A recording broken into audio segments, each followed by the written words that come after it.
have David Michod, who's the writer-director of the Rover.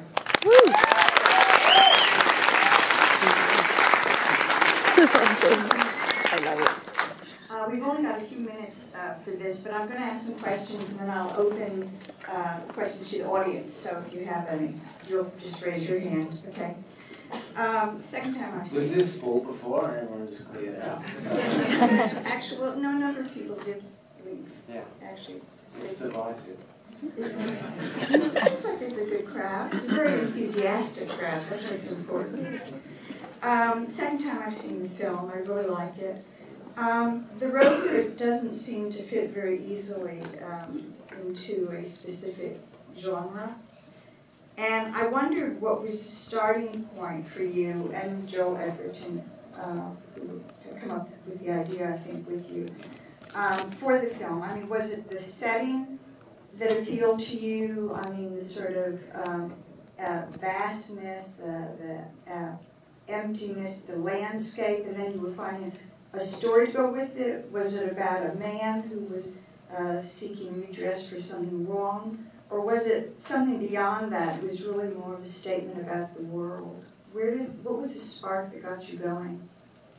It was a little bit of all of those things. I mean, I suspect that in part it's kind of strange. Genrelessness is one of the reasons why it's kind of divisive. I suspect that people don't quite know what movie they're walking into, and which is kind of amplified in a way by the fact that, you know, that as a second movie, it's, you know, I'm absolutely sure that anyone who saw Animal Kingdom and comes to see this one because they like Animal Kingdom will come in with a world of expectations. They'll have to be throwing a party in their head and waiting for me to turn up to it, you know, if I throw a party somewhere else.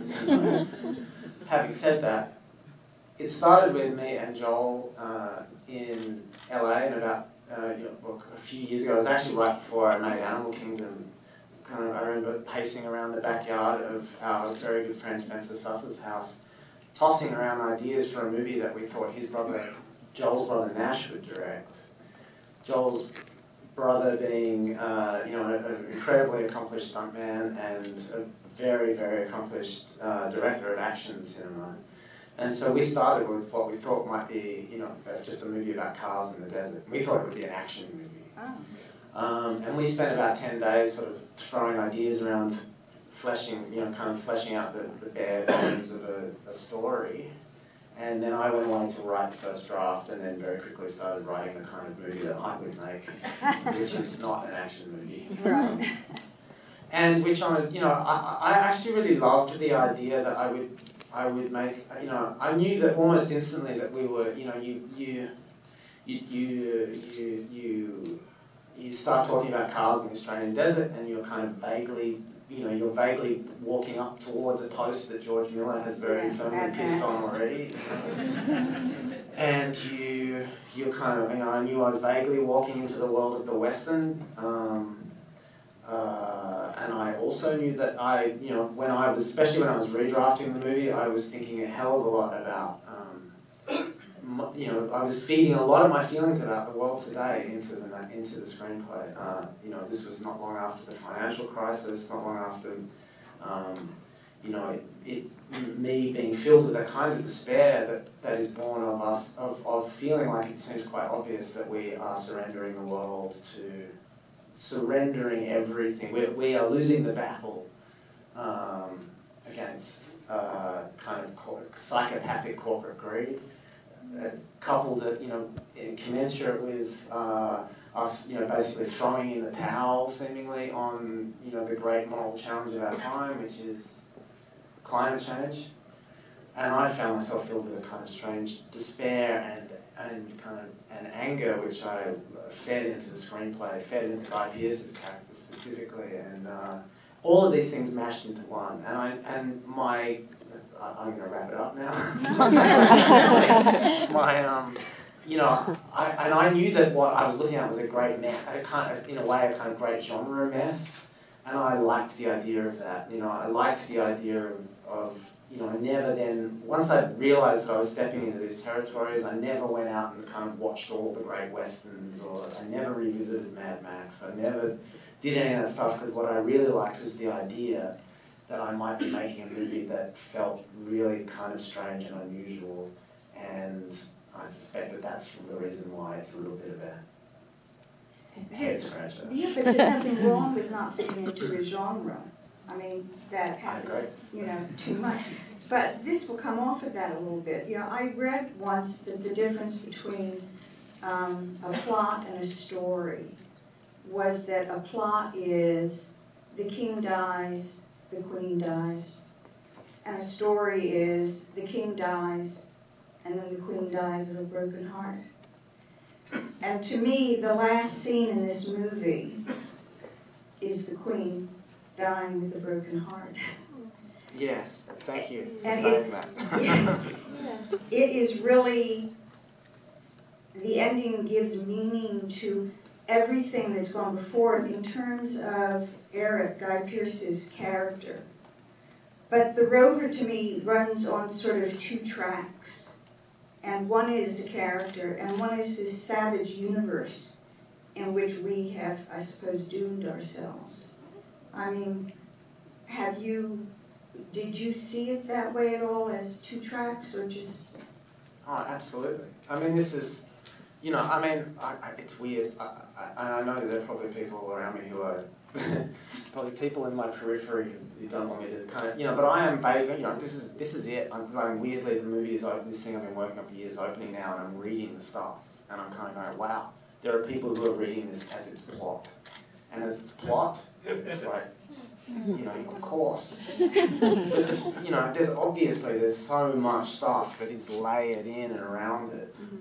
And then when I read people, these are kind of reasonably high-profile people with very cushy jobs writing this stuff, and I read this stuff and I go, oh wow, you haven't even tried. You haven't even tried to do this movie. I guess, yes, but you know, it's funny because the reviews I've read have been very positive. Yeah, there are some good ones too. I fixate on those ones that, you know, and I can't let them go. I think that's why some people don't read reviews. Yeah, no, I've learned that lesson. Well, I mean, I think based on this in Animal Kingdom, your films are very dark. This one's about love, though, right? Animal Kingdom was really dark. Animal Kingdom was bleak. You know, where that movie ends is completely love. That tableau at the end of those characters is a loveless tableau. That's a story about a young man discovering that all there is self-interest. This one is about, you know, I mean, Guy realises it a little too late in the piece, but it's actually about how even in incredibly challenging and violent circumstances, people still have a desperate need to find human connection with other people. So I think this movie is about love. Hey, I like that idea. One more question before I turn to the audience, which is that I think that the film's sound design is really remarkable. And I wonder if you could talk about it. Because it's more than music. I mean, it's more than natural sound. It's created sounds that are all part of a sort of soundscape to the film. Yeah, and it's more than music, but it's also the same as music. And I love the ways in which music and sound design cross-pollinate. And I mean, my very, very good friend Sam Petty, who is my sound designer in this, who I've worked with a lot of times now, is such a master at that stuff. You know, finding the ways in which, you know, music cues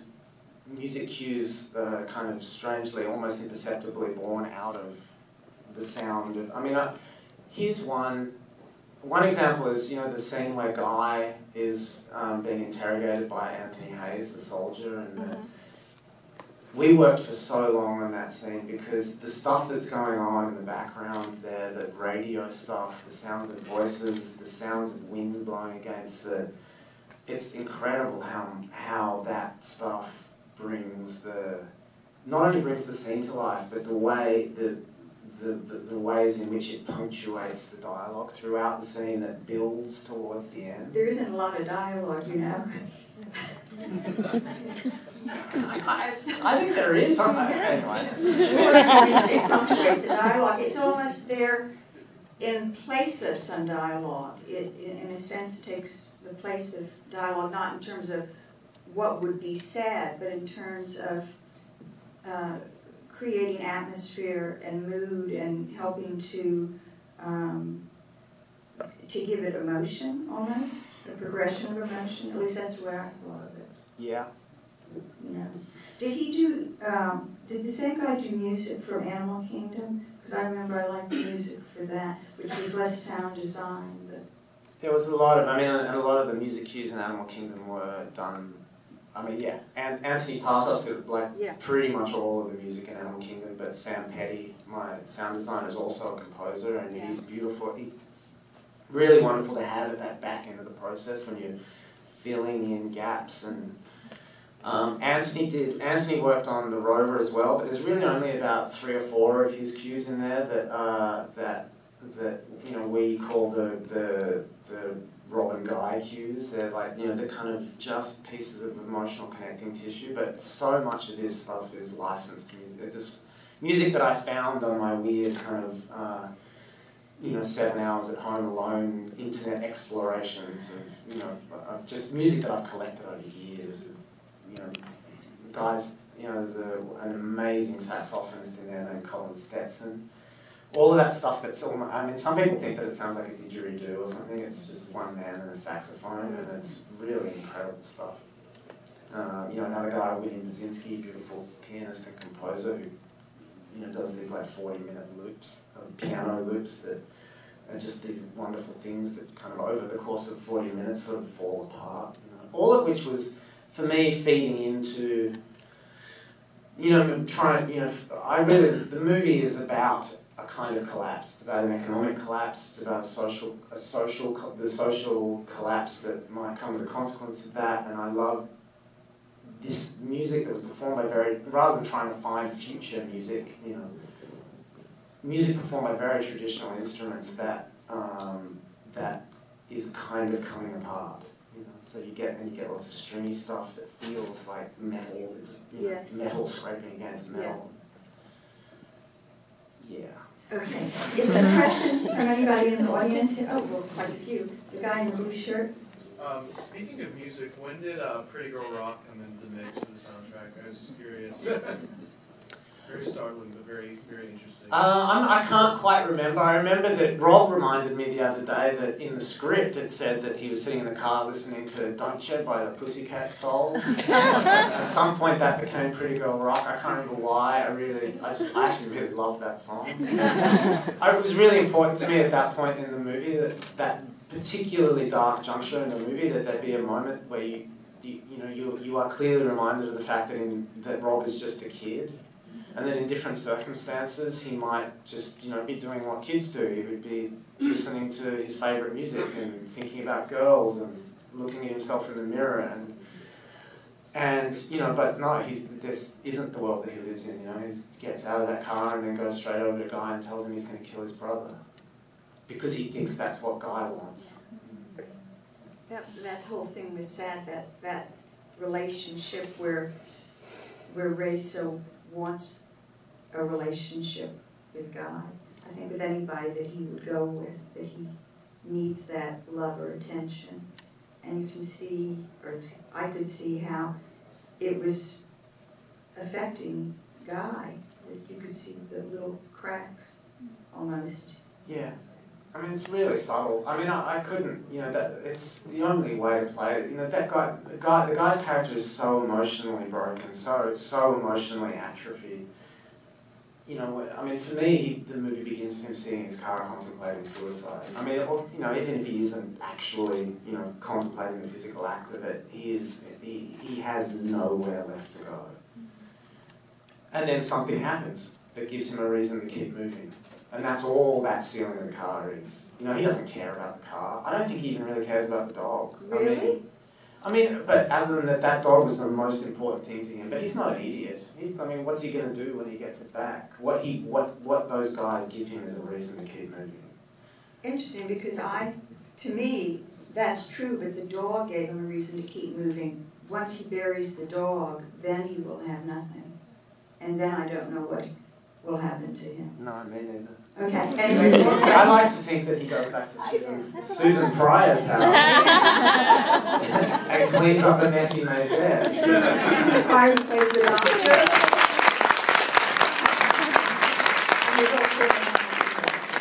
More questions? There's one way in the back. I'm not sure if you had to do this in the process of getting this movie made, but I mean, how did you pitch this movie, like in practical terms, to like a producer or financier? Like, how do you tell them the movie you're going to make? Because I mean, it's so hard to describe. Well, everybody heard that, right? He has a good booming voice. I think Thank you. I think one of the reasons why I like writing my own screenplays is, I mean, the main reason is because I love to just build my things I love to build these things from the ground up. But also is because it sort of, you know, because I'd made Animal Kingdom and a couple of other shorts that had gotten attention, it meant if I have my own screenplay, it means I never have to pitch it to anyone, you know, which I can't stand doing. How do you like describe it before it even gets? I feel like this is something that I mean, I don't know, but how would you describe it to somebody before it's even made? You know what I mean? Trust me? Is that what you said? I mean, you know, one thing I like doing, you know, there are, yeah, I mean, obviously, like David Lindy and Liz Watts, my producers on this, who are here tonight, there's obviously an element of trust that goes into it, but it's also, you know, just, it's intimate conversations that you have over a period of time. Like this, you can pull this stuff out of me, but if you make me kind of stand in a room with a PowerPoint presentation, it's going to go horribly wrong. But one of the things I also really love to do, I find very effective, and I do it with heads of department, and I like to just subtly and intermittently feed people pieces of music. I find that's I think music is the most effective way to communicate a tone to people.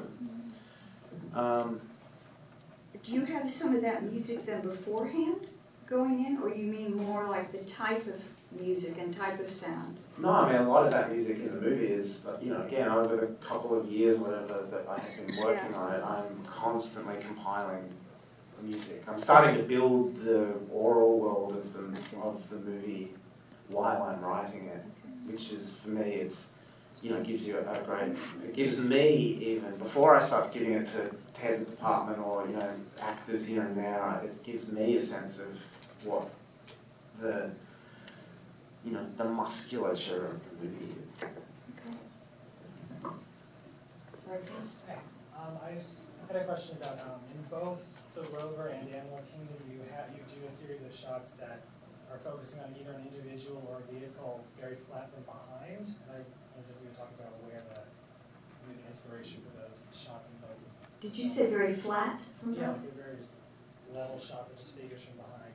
Okay. Following vehicles or people, whether they're stationary or walking. So He's saying, just in case people didn't hear, that in both of the films, Animal Kingdom and The Rover, that he does a number of shots where he's looking at a person or two individuals from the back, and that he was asking about that. I think in Animal Kingdom, I think there's only one shot, which is of the car where the car that gets stolen that's left in the middle of the street where the cops are killed. I think that's the only shot of that nature. There really isn't much in the way of moving vehicle stuff in Animal Kingdom. I hate shooting moving vehicle stuff, which is kind of ironic because I remember I went into this one thinking, what am I doing? Because shooting in cars is horrible. It's just, you know, I mean, what I tried to make is little dialogue happen in the cars here as possible because, you know, I'm trying to direct actors by screaming at them through a walkie-talkie from a tracking vehicle. You know, it's just horrible. But in this one in particular, I did want to, you know, I knew, you know, for instance, I knew I never wanted to have one of those shots where you're just looking at a kind of beautiful landscape and you watch a car go from the left of the frame all the way across to the right. You know. I always wanted to feel like on some level we were moving with them, that we were having their experience on some level, rather than standing on a hill just watching a car drive around. Gentleman in the hat.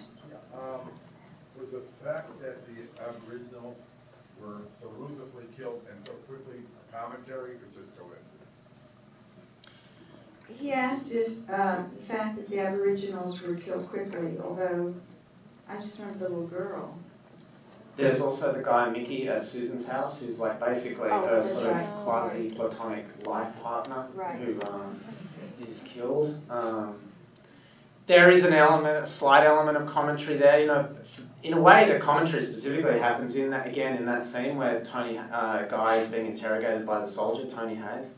He refers to what Guy did in Abo Town, which, you know, may mean nothing to you guys, but Abo is it's a derogatory word for Aboriginal person in Australia, and, you know, for me it's a clear indicator. I mean, in a way, it's an indicator of the fact that, you know, for all of the socio-economic change and all of that kind of stuff that is represented in the film, that kind of base level racism just never changes, you know.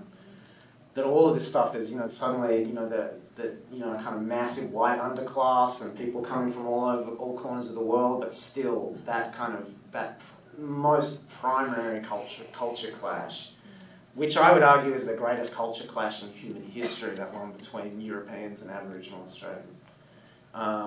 It just is, you know, almost irreconcilable. One more question from the audience? There in the back? Yes, yeah, you. With the shot of the rolling stock where the train was going past, was that one that presented itself, or did you have to orchestrate that with all the characters on each of the pieces of rolling stock? Oh right, no, that was a headache. That, I mean, I always wanted that moment where, you know, in the course of this thing, wherever they're moving, that, you know, the world of the movie is very subtly revealed. You know, I've called it a collapse. I'd like to believe that it's sort of clear that you're not looking at something that's happened. It's this, you know, there hasn't been a single cataclysmic event. There hasn't been an asteroid that's blown everything up. There has been a collapse. Things have just fallen apart.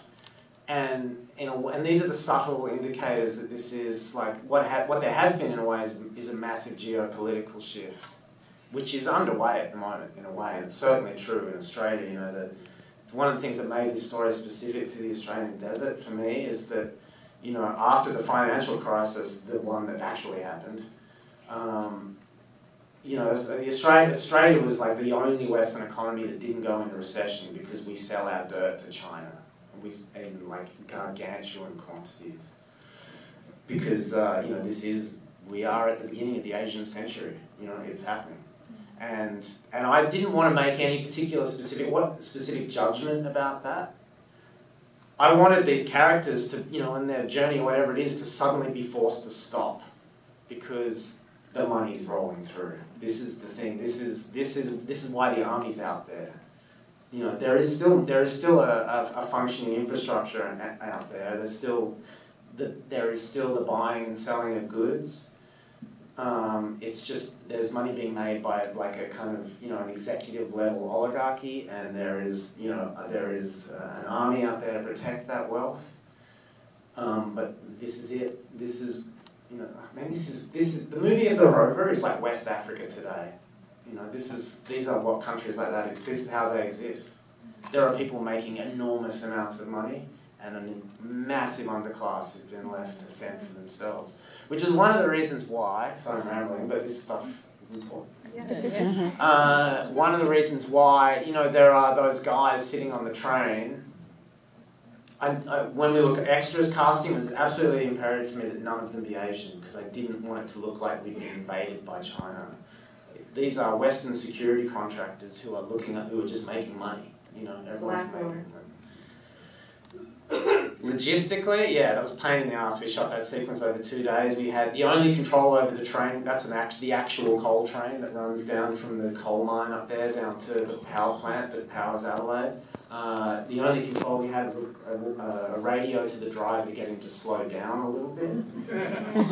We, in visual effects, painted them onto the train in the wide shot, and then in that one close-up of the guys sitting on the train, we were given access to a maintenance yard where they had one just sitting there, and we just moved the camera rather than the train.